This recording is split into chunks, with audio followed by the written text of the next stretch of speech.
जेवढे पण लोकांची स्ट्रॅटेजी ऐकतोय किंवा जे विद्यार्थी त्यांची स्ट्रॅटेजी माझ्याकडे घेऊन येत आहेत, फोकस कशावरती त्यांचा फोकस जीएस वरती आहे. मी जीएस 3 करून टाकतो, इकॉनॉमिक्स कंप्लीट करतो, आयआर कंप्लीट करून घेतो, हिस्ट्री कंप्लीट करून घेतो. सगळ्यात महत्वाची गोष्ट समजून घ्या, हा जो त्रिकोण आहे 500 मार्क कशाला आहेत मित्रांनो?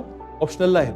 आणि 250 मार्क हे एसएल आहेत, निबंध, आणि 250 मार्क एथिक्सला असणार आहेत, ज्याला आपण नीतिशास्त्र म्हणतोय. म्हणजे इथेच तुमचे किती मार्क झाले मित्रांनो? 1000 मार्क झाले. जे आजपर्यंत जर तुम्ही डिस्क्रिप्टिव्ह पॅटर्न केला नाही तर तुम्ही हे 1000 मार्काला आतापर्यंत हाताळलेलं नाही. आणि हे 1000 1750 मधले आहेत मित्रांनो, विचार करा. बरोबर आहे. अजून मी तुम्हाला सांगतो, तुम्ही जर GS1 बघितलं त्याच्यामध्ये सोसायटी आहे, GS2 जर आपण बघितला तर त्याच्यामध्ये आपण जे नाही केलेलं ते म्हणजे आयआर असणार आहे. आलं तुम्हाला लक्षात?